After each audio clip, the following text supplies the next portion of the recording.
जब हम अपने आसपास देखते हैं तो कुछ चीजें हिलती डुलती हैं, सांस लेती हैं, बढ़ती हैं, मतलब कि जिंदा हैं। और कुछ बस पड़ी रहती हैं, जैसे पत्थर या कुर्सी, बिल्कुल बेजान। कभी सोचा है इस जिंदा और बेजान के बीच का ये जो फर्क है, ये क्या है? जीवन की चिंगारी आखिर कहाँ से शुरू होती है? इसका जवाब ना एक बहुत ही छोटी सी दुनिया में छिपा है। तो आज हम जीवन की इसी बुनियाद, इसी सबसे छोटी इकाई यानी कोशिका की दुनिया में गोता लगाने वाले हैं।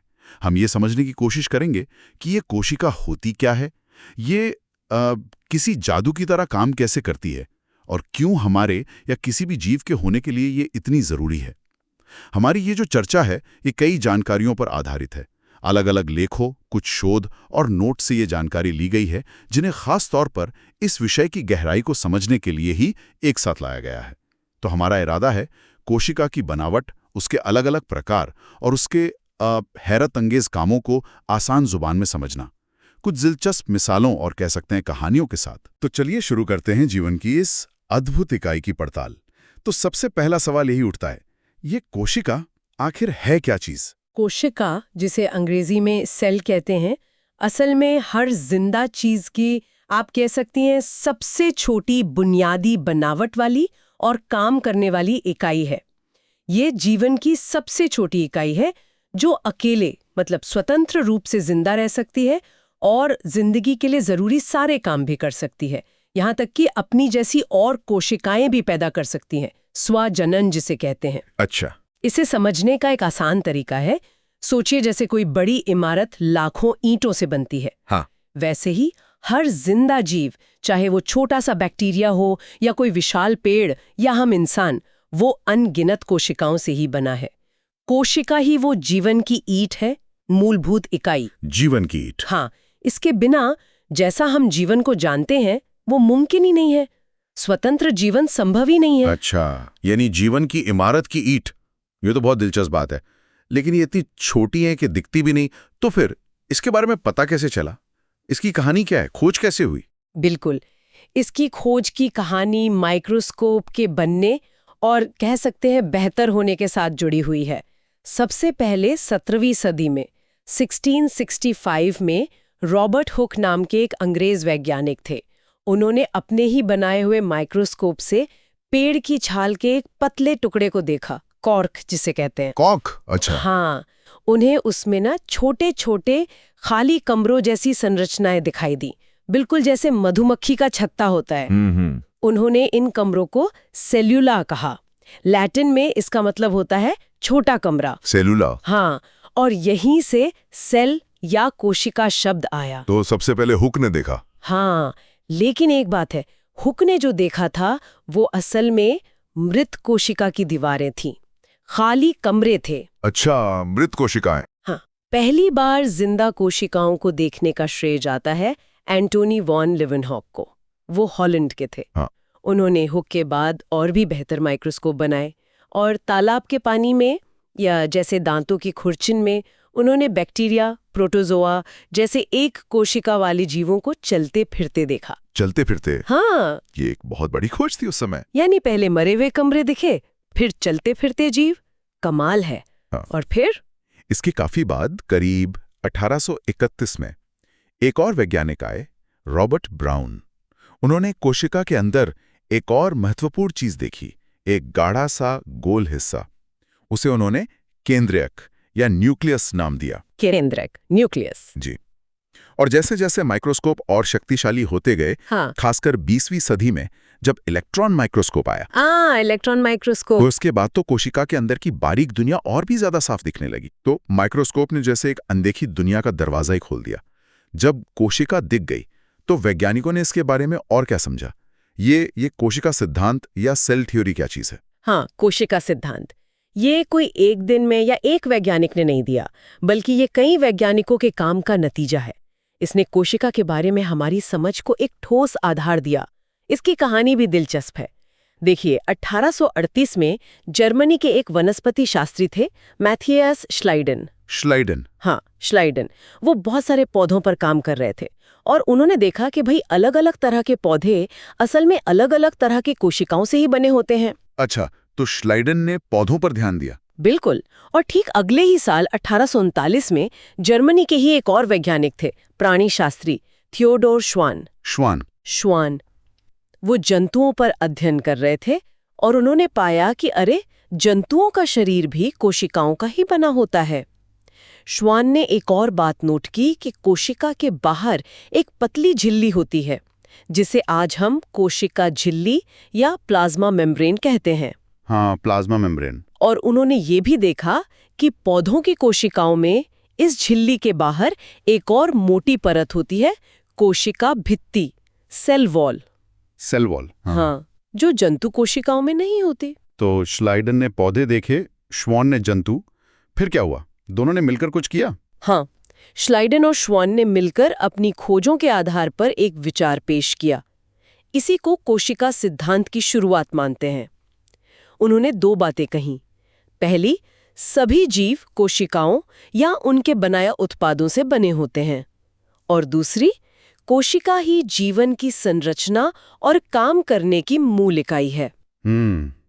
ये तो ठीक है, लेकिन एक सवाल तो रह गया। ये नई कोशिकाएं आती कौन से हैं?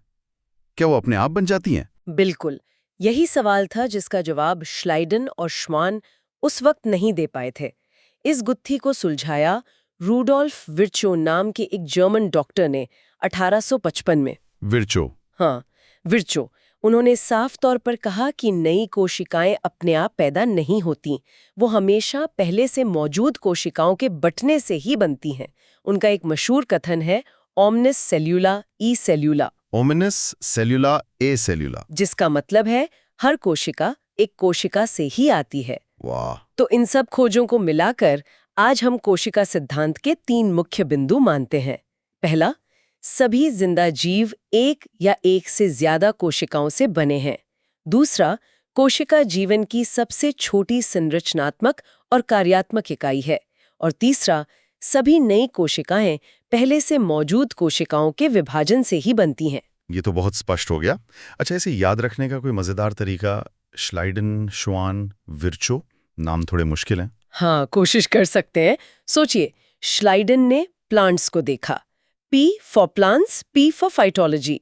अच्छा, श्लाइडन प्लांट्स। हाँ, श्वान ने एनिमल्स या जंतुओं को देखा। श्वान सुनने में थोड़ा स्वान जैसा लगता है, जो एक जंतु है, या जू सोच सकते हैं।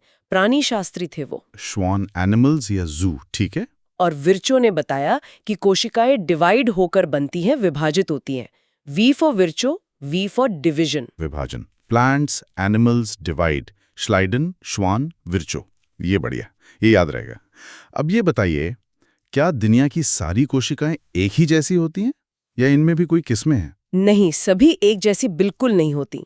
मोटे तौर पर हम कोशिकाओं को 2 बड़े ग्रुप्स में बांट सकते हैं, प्रोकैरियोटिक और यूकैरियोटिक। प्रोकैरियोटिक और यूकैरियोटिक। हाँ, और इनके बीच का जो सबसे बड़ा फर्क है, वो एक खास हिस्से का होना या ना होना है। वो है केंद्रक, यानी न्यूक्लियस। केंद्रक का फर्क? जी, पहले बात करते हैं प्रोकैरियोटिक की। देखिए, प्रो का मतलब होता है पहले या आदिम, और कैरियन का मतलब होता है केंद्रक। तो ये वो कोशिकाएं हैं जिनमें पहले वाला यानी अविकसित केंद्रक होता है। मतलब कोई असली झिल्ली से घिरा हुआ केंद्रक नहीं होता। कोई असली केंद्रक नहीं। तो डीएनए कहाँ होता है? उनका जो जेनेटिक मटेरियल यानी डीएनए होता है, वो बस कोशिका के अंदर जो तरल पदार्थ है, साइटोप्लाज्म, उसमें एक जगह पर गुच्छे जैसा पड़ा रहता है।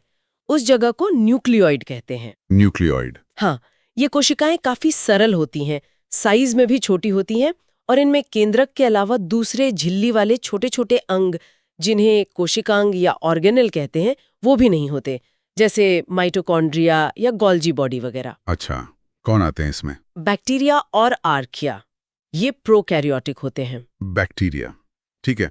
इसे कैसे सोचें? कोई उदाहरण?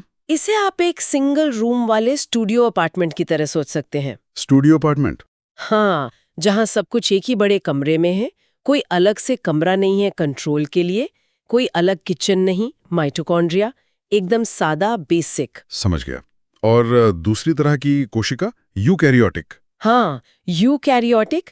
यहाँ यू का मतलब है असली या विकसित, और कैरियन मतलब केंद्रक। तो ये वो कोशिकाएं हैं जिनमें असली विकसित केंद्रक होता है। ये कोशिकाएं प्रोकैरियोटिक से ज़्यादा बड़ी होती हैं, ज़्यादा जटिल होती हैं और ज़्यादा व्यवस्थित भी।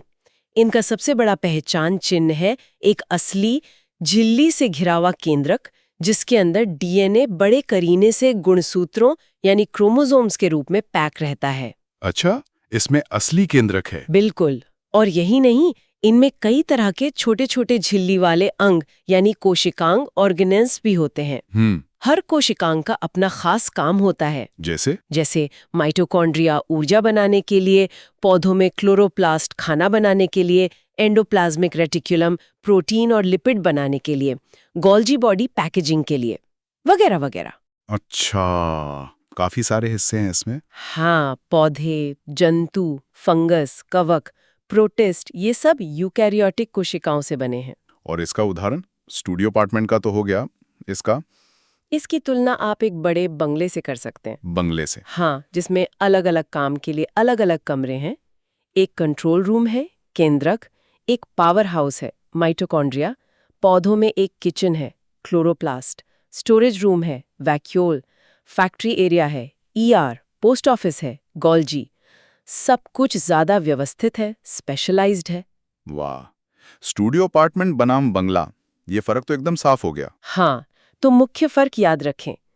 प्रोकैरियोटिक सरल, छोटी, बिना असली केंद्रक और बिना झिल्ली वाले कोशिकांग बस राइबोसोम होते हैं। यूकैरियोटिक जटिल, बड़ी, असली केंद्रक और कई सारे झिल्ली वाले कोशिकाओं के साथ। ये फर्क तो बहुत बड़ा है। चलिए अब इस बंगले यानी यूकैरियोटिक कोशिका के अंदर एक चक्कर लगाते हैं। आपने इतने सारे कमरों मतलब कोशिकांगों का जिक्र किया, इन्हें थोड़ा और करीब से देखते हैं। कोशिका के अंदर का ये शहर कैसा दिखता है? बेहतरीन आइडिया। चलिए कोशिका को एक चलते फिरते व्यस्त शहर की तरह देखते हैं। शहर का हर हिस्सा मतलब हर कोशिकांग शहर के किसी न किसी जरूरी काम को अंजाम दे रहा है। ठीक है, शहर मान लेते हैं। तो सबसे पहले शहर की सीमाएं, कोशिका झिल्ली और कोशिका भित्ति। देखिए, हर शहर की एक सीमा होती है, एक बाउंड्री। वैसे ही सभी कोशिकाओं, चाहे प्रोकैरियोटिक हो या यूकैरियोटिक, उनके चारों तरफ एक लचीली बाउंड्री होती है। इसे कहते हैं कोशिका झिल्ली, सेल मेम्ब्रेन या प्लाज्मा झिल्ली। ये खास तरह के वसा, फॉस्फोलिपिड और प्रोटीन से बनी होती है और इसकी सबसे बड़ी खासियत है कि ये चयनात्मक पारगम्य होती है। चयनात्मक पारगम्य, इसका मतलब? इसका मतलब है सिलेक्टिवली परमिएबल, यानी ये शहर के गेटकीपर या सिक्योरिटी गार्ड की तरह है। अच्छा, गेटकीपर। हाँ, ये तय करती है कि कौन सी चीज कोशिका यानी शहर के अंदर आ सकती है और कौन सी बाहर जा सकती है। हर किसी को आने जाने की इजाजत नहीं, सिर्फ जरूरत की चीजों को ही रास्ता मिलता है। तो ये कंट्रोल करती है मूवमेंट को? बिल्कुल। पानी जैसी चीजें परासरण यानी ऑस्मोसिस से और गैसें विसरण यानी डिफ्यूजन से आर पार जाती हैं। ये सब नियंत्रित होता है। और कुछ कोशिकाओं में एक और दीवार होती है, आपने बताया था, पौधों में शायद? हाँ, बिल्कुल सही। जंतु कोशिकाओं को छोड़कर पौधों, फंगस और बैक्टीरिया में कोशिका झिल्ली के बाहर एक और मोटी मजबूत दीवार होती है, कोशिका भित्ति यानी सेल वॉल। ये शहर की बाहरी पक्की दीवार की तरह है। ये कोशिका को सहारा देती है, उसे एक निश्चित आकार देती है और बाहरी चोटों या दबाव से बचाती है। पौधों में ये सेल्यूलोज से बनी होती है। ठीक है, तो दो परतें हो सकती हैं, झिल्ली और भित्ति। जी, पौधों, फंगस, बैक्टीरिया में, जंतुओं में सिर्फ झिल्ली। अब आते हैं शहर के कंट्रोल रूम पर। केंद्रक यानी न्यूक्लियस। ये हिस्सा सिर्फ यूकैरियोटिक शहर में मिलेगा। यह है कोशिका का सिटी हॉल या कंट्रोल रूम। केंद्रक न्यूक्लियस ये दोहरी झिल्ली से घिरा होता है, जिसे केंद्रक आवरण कहते हैं, और इसके अंदर शहर का पूरा ब्लूप्रिंट यानी कि डीएनए रखा होता है। ये डीएनए गुणसूत्रों यानी क्रोमोसोम्स के रूप में पैक होता है। सारा जेनेटिक मटेरियल यहीं पे? हाँ, और यहीं से कोशिका के सारे कामों को कंट्रोल किया जाता है। निर्देश यहीं से जारी होते हैं। डीएनए की कॉपी बनाना यानी रेप्लिकेशन और डीएनए से संदेश वाला आरएनए बनाना यानी ट्रांसक्रिप्शन, ये सारे जरूरी काम यहीं होते हैं। यानी सारे फैसले यहीं लिए जाते हैं, बॉस यहीं बांटता है, कह सकते हैं। अब शहर को चलाने के लिए ऊर्जा चाहिए, है ना? बिल्कुल, ऊर्जा तो सबसे जरूरी है। तो ये है शहर का पावर हाउस, माइटोकॉन्ड्रिया। ये यूकैरियोटिक कोशिका के पावर प्लांट है। माइटोकॉन्ड्रिया ये भोजन जैसे ग्लूकोज को ऑक्सीजन की मदद से तोड़कर एटीपी नाम के ऊर्जा के सिक्के बनाते हैं। ATP। हाँ, एटीपी, एडिनोसिन ट्राइफॉस्फेट, ये कोशिका की एनर्जी करेंसी है।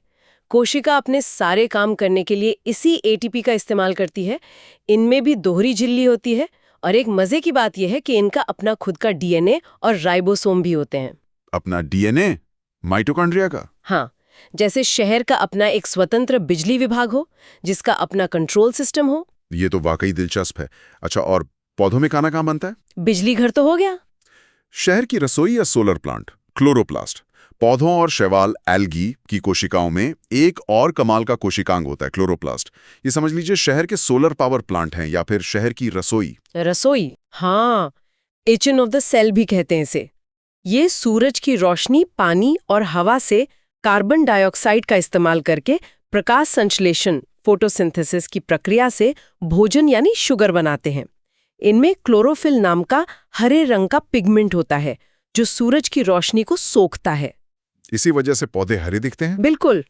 और माइटोकॉन्ड्रिया की तरह इनका भी अपना डीएनए और राइबोसोम होते हैं। इनका भी अपना डीएनए, कमाल है। अब बात करते हैं शहर की फैक्ट्री और ट्रांसपोर्ट सिस्टम की। ईआर और गोल्जी। शहर में सामान बनता भी है और फिर उसे पैक करके सही जगह भेजा भी जाता है ना? हाँ, बिल्कुल। तो यूकैरियोटिक कोशिका में झिल्लियों का एक जाल सा फैला होता है जिसे एंडोप्लाज्मिक रेटिकुलम ईआर कहते हैं। ये दो तरह का होता है। एक होता है खुरदुरा ईआर, रफ ईआर। इसकी सतह पर छोटे छोटे दाने जैसे राइबोसोम चिपके होते हैं। ये राइबोसोम प्रोटीन बनाते हैं। तो आरईआर प्रोटीन बनाने और उसे आगे भेजने में मदद करता है। ये फैक्ट्री की मेन असेंबली लाइन है। अच्छा, राइबोसोम की वजह से खुरदुरा। हाँ। दूसरा होता है चिकना ईआर, स्मूथ ईआर। इस पर राइबोसोम नहीं होते, इसलिए ये चिकना दिखता है। इसका काम है वसा, लिपिड और स्टीरॉयड बनाना। ये कैल्शियम भी स्टोर करता है और लिवर जैसी कोशिकाओं में जहरीली चीजों को साफ करने, डिटॉक्सिफिकेशन का काम भी करता है। तो एक केमिकल फैक्ट्री और डिटॉक्स सेंटर जैसा हो गया, कह सकते हैं। अब ईआर में जो प्रोटीन और लिपिड बने वो आगे जाते हैं गोल्जी काय में, गोल्जी ऑपरेटस में। इसे गोल्जी बॉडी भी कहते हैं। ये शहर का पोस्ट ऑफिस या पैकेजिंग सेंटर है। Post office. हाँ, ये ईआर से आए सामान को यानी प्रोटीन और लिपिड को रिसीव करता है, उनमें ज़रूरत के हिसाब से कुछ बदलाव करता है, उन्हें छांटता है, सॉर्ट करता है और फिर उन्हें छोटी छोटी थैलियों में पैक करके सही पते पर, मतलब कोशिका के अंदर या बाहर जहां भी ज़रूरत हो, भेज देता है। लाइसोसोम बनाने में भी ये मदद करता है। यानी प्रोटीन बना आरईआर में, फैट बना एसईआर में, फिर दोनों पैक हुए गोल्जी में और फिर जहां जरूरत है वहां भेज दिया गया। शहर में इतना काम हो रहा है तो कचरा भी तो निकलेगा। हाँ, कचरा तो निकलेगा ही। उसका क्या होता है? शहर का सफाई विभाग और रिसाइकलिंग सेंटर लाइसोसोम इसके लिए है। लाइसोसोम ये छोटी गोल थैलियां होती हैं जिनमें बहुत शक्तिशाली पाचक एंजाइम भरे होते हैं। ये शहर के कूड़ाघर या रिसाइकलिंग सेंटर की तरह काम करते हैं। ये कोशिका के अंदर टूटे फूटे पुराने कोशिकांगों को या बाहर से आए बैक्टीरिया या दूसरे फालतू कणों को पचाकर खत्म कर देते हैं। अच्छा, ये सफाई करते हैं। हाँ, और कभी-कभी अगर कोशिका बहुत ज्यादा खराब हो जाए या उसकी जरूरत न रहे तो ये लाइसोसोम फट जाते हैं और पूरी कोशिका को ही पचा डालते हैं। इसीलिए इन्हें आत्मघाती थैली भी कहते हैं। महान मत। और प्रोटीन बनाने वाली छोटी मशीनें राइबोसोम्स, इनका जिक्र ईआर के साथ आया था। ये बहुत ही छोटी बिना झिल्ली वाली फैक्ट्रियां हैं जो प्रोकैरियोटिक और यूकैरियोटिक दोनों तरह की कोशिकाओं में पाई जाती हैं। ये दोनों में होती हैं? हाँ, ये झिल्ली रहित होती है ना, इसलिए प्रोकैरियोट्स में भी मिलती हैं। राइबोसोम का मुख्य काम है केंद्रक से आए आरएनए संदेश को पढ़कर उसके हिसाब से प्रोटीन बनाना। प्रोटीन सिंथेसिस की जगह यही है। ये या तो साइटोप्लाज्म में अकेले तैरते रहते हैं या फिर खुरदुने ईआर की सतह पर चिपके होते हैं। ठीक है, ये प्रोटीन फैक्ट्री है और ये सब अंग अपनी अपनी जगह पर कैसे टिके रहते हैं? शहर का कोई ढांचा भी तो होगा। हाँ बिल्कुल, कोशिका का अपना अंदरूनी ढांचा भी होता है। इसे कहते हैं साइटोस्केलेटन। ये प्रोटीन के बने महीन धागों और नलियों का एक जाल होता है जो पूरी कोशिका में फैला रहता है। ये कोशिका को आकार देता है, उसे मजबूती और सहारा देता है, कोशिकाओं को उनकी जगह पर बनाए रखने में मदद करता है और कोशिका के अंदर चीजों की मूवमेंट में भी भूमिका निभाता है। जैसे शहर की सड़कें, पुल और इमारतों का फ्रेमवर्क। हाँ, बहुत अच्छा सोचा आपने, बिल्कुल वैसा ही। और हाँ, एक और जरूरी हिस्सा है खासकर पौधों की कोशिका में, वो है रसधानी, वैक्यूल। पौधों में एक बहुत बड़ी सेंट्रल वैक्यूल होती है जो कोशिका का बड़ा हिस्सा घेर लेती है। इसमें पानी, पोषक तत्व और कुछ वेस्ट मटेरियल जमा रहता है। ये कोशिका को फुलाकर रखने, टर्गर प्रेशर में भी मदद करती है। शहर का बड़ा सा गोदाम या पानी की टंकी? हाँ, कह सकते हैं। जंतु कोशिकाओं में ये या तो बहुत छोटी होती है या होती ही नहीं है। वाह, एक कोशिका के अंदर वाकई पूरा शहर बसा है। ये तो कमाल का मैनेजमेंट है। आपने बीच बीच में पौधे और जंतु कोशिका के कुछ फर्क बताएं। क्या हम मुख्य अंतरों को एक बार फिर से एक साथ देख सकते हैं ताकि वो दिमाग में बैठ जाएं? कोशिका झिल्ली के बाहर सेलुलोस की बनी एक मजबूत भित्ति होती है। जंतुओं में ये नहीं होती। हाँ, ये पौधों को मजबूती देती है। बिल्कुल। दूसरा, क्लोरोप्लास्ट। ये सिर्फ पौधों और शैवाल में होते हैं जिनसे वो अपना खाना बनाते हैं। जंतुओं में नहीं होते। जंतु तो खाना खाते हैं। तीसरा, रसधानी। पौधों में एक बहुत बड़ी केंद्रीय रसधानी होती है। जंतुओं में या तो बहुत छोटी होती है या नहीं होती। चौथा, सेंट्रियोल्स। ये कोशिका विभाजन में मदद करते हैं और ये मुख्यतः जंतु कोशिकाओं में पाए जाते हैं, ज्यादातर पौधों में नहीं होते। अच्छा, सेंट्रियोल जंतुओं में। हाँ, और पांचवा, आकार को लेकर। कोशिका भित्ति के कारण पौधे की कोशिका का आकार लगभग निश्चित, थोड़ा चौकोर सा होता है। जबकि जंतु कोशिका की बाहरी सीमा सिर्फ झिल्ली होती है, तो उसका आकार ज्यादा अनियमित या गोल हो सकता है, बदल भी सकता है। ये अंतर तो उनके जीने के तरीके को बिल्कुल साफ दर्शाते हैं। पौधे एक जगह रहकर धूप से खाना बनाते हैं, उन्हें सहारे की जरूरत है, और जंतु खाने के लिए घूमते फिरते हैं, उन्हें लचीलेपन की जरूरत है। अब आखिर में ये कोशिकाएं करती क्या हैं? मतलब इनके मुख्य काम क्या है? ये शहर चलता कैसे है? लगातार ढेरों काम करती रहती हैं। कुछ मुख्य कामों की बात करें तो पहला है ऊर्जा बनाना और उसका इस्तेमाल करना, जिसे हम चयापचय या मेटाबॉलिज्म कहते हैं। कोशिकाएं बाहर से पोषक तत्व लेती हैं, उन्हें तोड़कर, या ये हुआ कैटाबॉलिज्म, ऊर्जा यानी एटीपी बनाती हैं। जैसे माइटोकॉन्ड्रिया में कोशिकीय श्वसन, सेल्यूलर रेस्पिरेशन होता है। या फिर वो ऊर्जा का इस्तेमाल करके अपने लिए जरूरी अणु बनाती हैं। ये हुआ एनाबॉलिज्म, जैसे कि प्रोटीन बनाना। अच्छा, बनाना और तोड़ना दोनों? हाँ, और पौधे क्लोरोप्लास्ट में प्रकाश संश्लेषण से अपना भोजन खुद बनाते हैं। ये भी मेटाबॉलिज्म का ही हिस्सा है।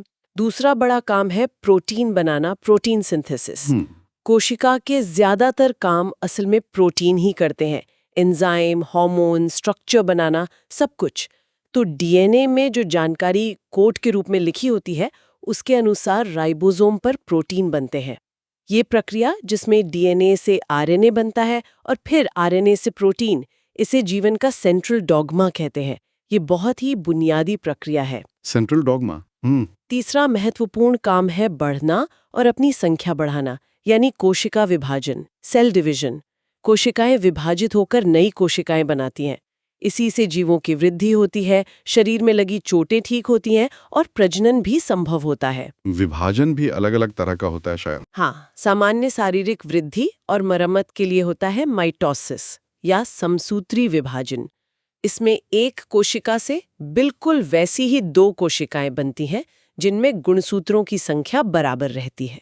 और लैंगिक प्रजनन के लिए युग्मक, जैसे शुक्राणु या अंडाणु बनाने के लिए होता है मियोसिस या अर्धसूत्री विभाजन। इसमें गुणसूत्रों की संख्या आधी हो जाती है ताकि निषेचन के बाद सही संख्या बनी रहे। माइटोसिस और मियोसिस। हाँ, और प्रोकैरियोट्स जैसे बैक्टीरिया में तो और भी सरल तरीका होता है, बाइनरी फिशन, 1 से 2 हो जाना। चौथा काम है संकेत ग्रहण करना और प्रतिक्रिया देना। कोशिकाएं अपने आसपास के माहौल से या दूसरी कोशिकाओं से संकेत, सिग्नल लेती हैं और उन पर प्रतिक्रिया करती हैं। और पांचवां, गति करना, मोटिलिटी। कुछ कोशिकाएं जैसे शुक्राणु या कुछ बैक्टीरिया, उनमें फ्लैजेला या सीलिया जैसी संरचनाएं होती हैं जिनकी मदद से वो चल फिर सकती हैं।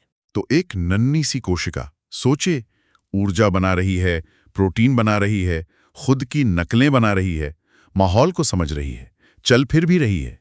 ये तो सच में एक पूरी दुनिया है अपने आप में। आज हमने कोशिका की इस हैरान करने वाली दुनिया में एक वाकई शानदार सफर किया।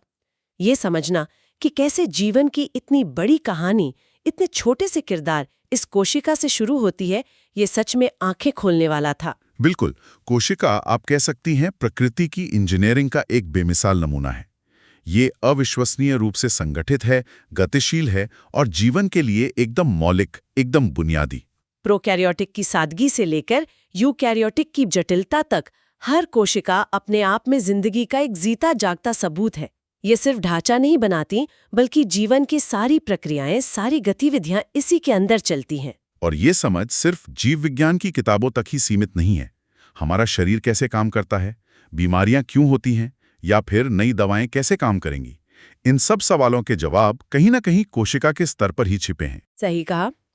और अंत में एक सवाल सोचने के लिए छोड़ जाते हैं। अगर एक अकेली कोशिका इतनी जटिल और इतनी व्यवस्थित हो सकती है, तो ये खरबों कोशिकाओं से बने हम जैसे जटिल जीवों के बनने की कहानी के बारे में क्या इशारा करती है? वो संगठन कैसे विकसित हुआ होगा? या फिर इस बात पर गौर करें कि इन छोटी सी फैक्ट्रियों में जरा सी गड़बड़ी, जैसे डीएनए की नकल बनाते समय कोई चूक हो जाए, तो वो कैसे कैंसर जैसी भयानक बीमारियों को जन्म दे सकती है। ये सोचने वाली बात है। हाँ, कोशिका की दुनिया जितनी हम जान पाएं, शायद उससे कई ज्यादा रहस्य अभी भी खोजे जाने बाकी हैं।